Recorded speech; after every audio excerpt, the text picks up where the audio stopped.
Emmerdale is under intense fire this month as its disturbing Celia Daniels, J. Griffiths, trafficking storyline continues to spark outrage. The soap has now been hit with more than 350 Ofcom complaints in just 2 days, pushing this plot into the lead as the most complained-about soap storyline of the year, and according to both the show and Celia actress J. Griffiths, the worst is far from over. For months, viewers have watched in growing disbelief as Celia's operation has expanded from quiet manipulation into full-blown exploitation. Her criminal network, involving grooming vulnerable teens into drug running, sexual exploitation, and even murder, has steadily tightened its grip on April Windsor, Amelia Flanagan, turning the once light-hearted teen storyline into one of Emmerdale's darkest-ever arcs. But it was last week's episodes that sent complaints skyrocketing. On December 2nd and December 4th, Ofcom logged 59 and 297 complaints, respectively, with many viewers saying the scenes crossed a line too far. The episodes showed April finally confessing to her family what Celia and Ray Walters, Joe Absalom, had dragged her into, only for the situation to become even more terrifying. Instead of being rescued or protected, April and her family found themselves threatened yet again, culminating in Celia issuing a brutal order to have April's boyfriend, Dylan, murdered while her loved ones were forced to helplessly watch the attempt unfold. The soap also depicted the family desperately begging police for intervention, only to be dismissed and left to fend for themselves. For many viewers, that lack of support, combined with Celia's escalating ruthlessness, is what made the episodes especially uncomfortable. Ofcom had already received more than 100 complaints earlier in the storyline when April was tricked into going to a hotel room where a man had paid to rape her. The scenes showed April bravely fighting back, striking the attacker and fleeing in fear for her life. After she confided in Ray, he and Celia manipulated her into believing she had killed the man, a lie designed to trap her deeper into their control. Although the attacker survived, the belief she'd taken a life left April terrified, trapped and unable to reach out for help. It's this blend of psychological manipulation, physical danger, and emotional torment that has viewers struggling.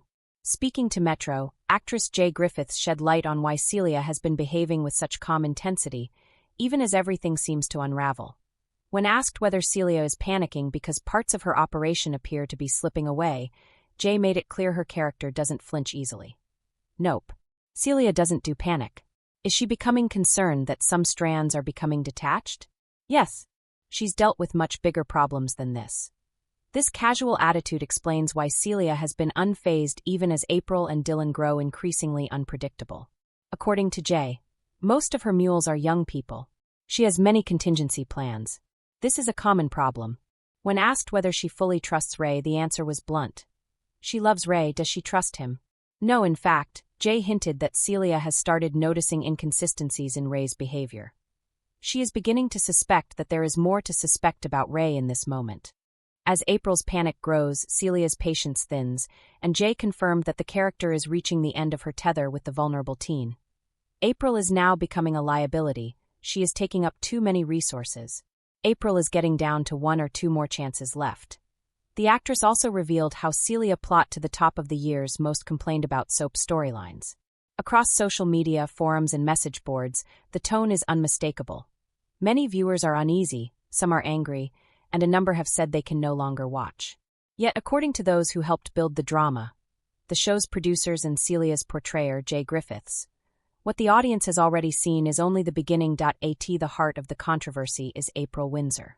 Once the show's light-hearted, impish teen, April's evolution, from a cheerful girl to a trauma-bent young woman, is the axis on which this story pivots. Viewers first sensed something off when April, manipulated and coaxed, slipped into situations that chipped away at her sense of safety. The writers threaded the episodes with calculated discomfort. Grooming that started as flattery, small, isolating lies that widened like fractures, and a criminal machine that, for reasons that are chillingly ordinary, used vulnerable young people as tools for drug running, sexual exploitation, and worse. There is a grim logic to the outrage. The scenes that prompted the recent flood of complaints were not gratuitous for the sake of shock. They were engineered to show the architecture of abuse. How a predator's control grows not through a single monstrous act, but through 1,000 small permissions. April's confession to her family. The moment viewers were invited into the full horror of what had happened, should have felt like a turning point. Instead, the narrative chose to ratchet tension. Those who should have protected April failed to act, and the family found themselves terrorized rather than rescued. The hour in which Celia ordered an assassination attempt on April's boyfriend, Dylan, while the family was forced to watch, is the sequence that many say crossed a line. There is an uncomfortable intimacy when a drama invites the audience to witness the precise mechanics of cruelty. Showing the family's desperate pleas to the police and the subsequent dismissal was a gut punch for viewers who expected the conventional soap escape hatch. Intervention, justice, resolution. Emmerdale instead opted for a slow-burn nightmare, one where institutions look fallible and the villain's reach feels almost bureaucratic. For months, the writing team built Celia as a study in composed menace. Jay Griffiths' portrayal is deliberate. She gives Celia a cool, clinical presence that rarely flashes to panic.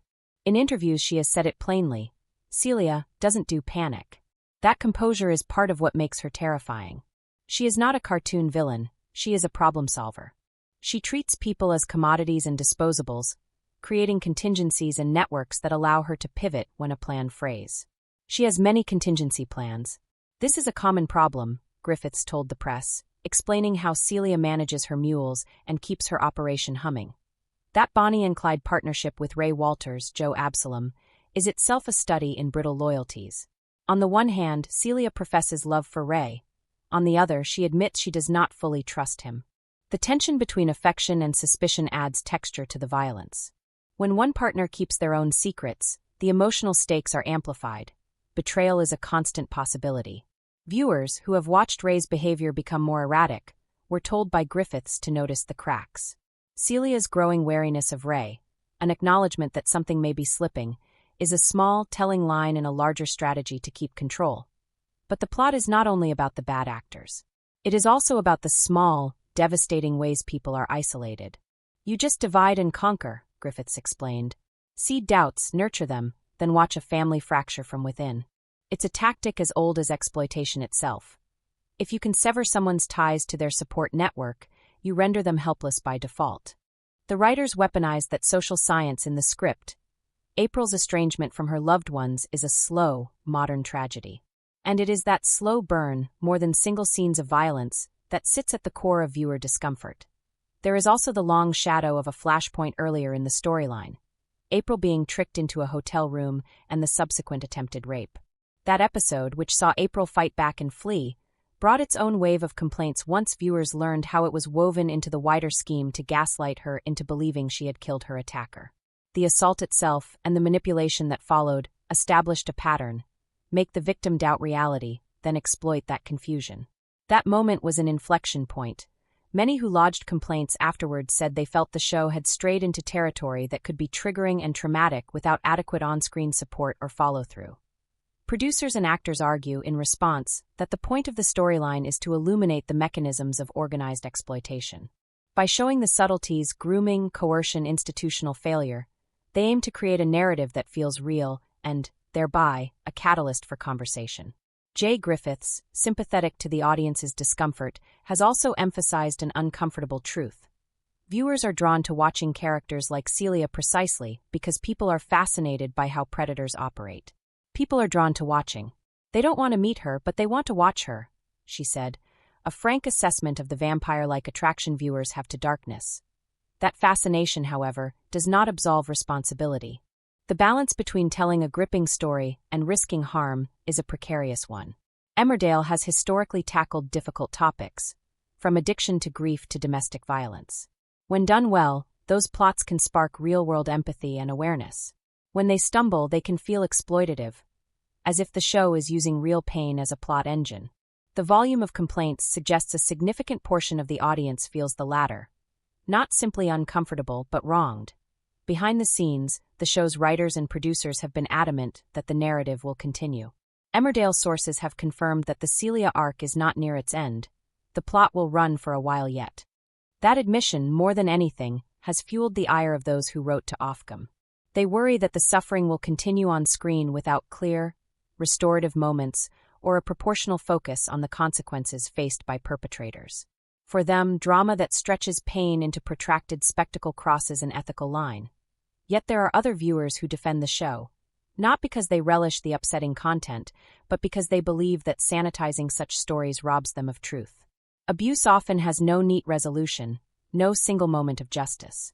By faithfully representing that ambiguity, some argue, Emmerdale is doing a service. The question, then, becomes editorial. How do you dramatize the grim realities of human trafficking and exploitation without re-traumatizing survivors or trivializing the pain? There is no single answer, and the show's current predicament is partly the result of trying to find one. If there is a moral compass embedded within the drama itself, it is April. Her agency, brittle, compromised, and sometimes mistaken, is the show's emotional anchor. The audience is invited into her terror, not as voyeurs who merely catalog suffering, but as witnesses who must confront the limits of empathy. When family members beg the police and are dismissed, the drama forces viewers to reckon with institutional failure. It reframes the soap's cozy village mythos into something more like the real world, where help is not always forthcoming. And yet, such realism has consequences. It stings. It provokes. It demands a kind of endurance from an audience that soaps have rarely required before. For some longtime viewers, the shift undermines the refuge they once found in the cobbles. For others, the show's willingness to ask hard questions is precisely why they watch. The controversy has also opened a wider conversation about the role of public broadcasters and the thresholds for depicting trauma. Ofcom's complaint numbers are a blunt instrument of public sentiment, but they don't speak to nuance. Some complainants may be calling out specific scenes. Others may be protesting a broader editorial choice. The regulator's role, to consider broadcasting standards and potential harm to viewers, will likely lead to a review. Whether that review results in sanctions, editorial guidance, or no action at all remains to be seen. For now, the numbers themselves tell a story of a show that has pushed an audience to its limit. Through it all, Griffiths' comments offer an eerie calm that mirrors Celia's on-screen persona. When asked how far Celia would go, the actress suggested the character's survival instinct is clinical. She just moves on and sets up somewhere else. She would simply deny and move on. That summary, denial, self-preservation, mobility, is one reason viewers are so unsettled. It's not the violence alone that disturbs. It's the chillingly ordinary way in which abuse regimes can disseminate and regenerate. Celia is not an eruption, she's a weather system. For Emmerdale, the stakes are both narrative and reputational. The show must decide whether it will lean into the realism and risk further fallout, or recalibrate to provide more restorative arcs and clearer signposts for viewers. Given producers' insistence the plot will endure, audiences should prepare for more difficult scenes, more manipulative tactics, and more fallout for the characters involved. Whether that fallout will satisfy viewers craving justice, or inflame those who feel the show has gone too far, is the question that will shape Emmerdale's next chapters. In the end, the row over Celia's storyline is also a cultural flashpoint. It asks whether television should be a mirror reflecting the ugliest architectures of human cruelty, or whether it should be a balm, a space for escape, solace, and redemption. Emmerdale has chosen the mirror, and few things are clearer than this. When a soap moves from village eulogies to the machinery of exploitation, it forces the nation to look back. Some will look away. Others will squint harder. For April and her family, the story is still unfolding. Or Celia, the web she has woven looks more intricate than ever. And for viewers, the debate will likely continue long after the credits roll, about representation, responsibility, and the limits of drama. Thanks for watching. Don't forget to like, comment, and subscribe to Emmerdale Echoes.